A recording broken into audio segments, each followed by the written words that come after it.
Hi guys, Jenny here. I'm going to show you today how to do a bobble bind off. It's basically a combination of two different techniques, and I really like the result, and I think maybe some of you will find it useful. So for this project, I chose to do mine on the wrong side of the fabric, and I'm going to do bobbles every 5th stitch. So let's get started. On the first stitch, I'm going to do a mini bobble, and I'm basically going to knit into the front and back of the same stitch until I have 5 stitches. So front, back, front, back, and then front again. So I have 5 stitches now instead of 1. And I'm not going to turn back and forth. I'm just basically going to take those stitches off my needle to reduce them into 1 in this order. So I'm going to pass the 4th over 5th, and then I'm going to pass 3rd over 5th,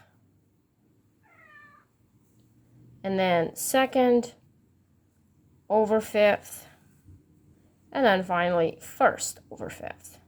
So now I've got a mini bobble.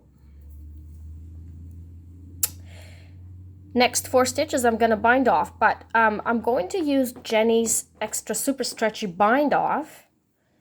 And so I'm going to do a yarn over like that, knit, and then pass my yarn over my knitted stitch and pass my bobble stitch over the resulting stitch.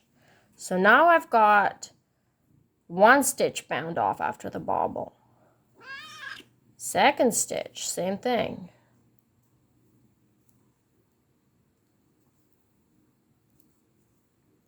And 3rd, so I'm going to knit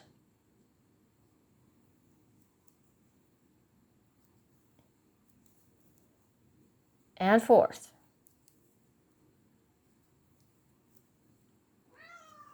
So now I'm ready for the next bobble. Front, back, front, back, and then front. So I've got 5 stitches again. And let's reduce them to 1.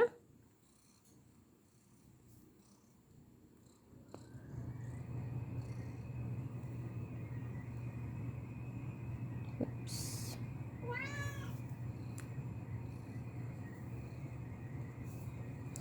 And then reduce, pass this over. I chose not to do a yarn over before the bobble because I think it has enough give.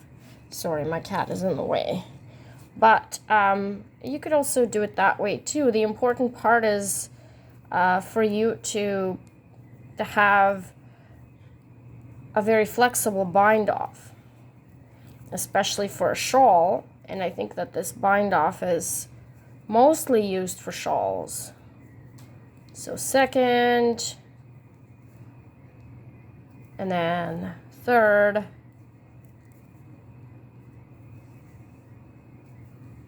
and then 4th finally. So you want to be able to have a flexible bind off. As you can tell, even though I did a bind off on the wrong side of fabric, my bobbles are actually on the right side. So next one, I'm going to do a bobble. I'm going to do a yarn over before a bobble just to show you if it's different or not. So front, back, and then front. And let's reduce. Let's reduce this to 1 stitch.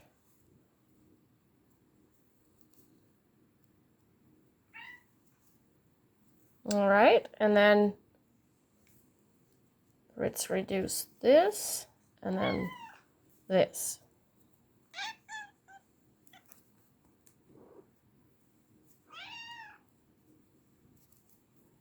And so now I bound off 1 stitch after the bobble. So as you can tell, there's not a lot of difference.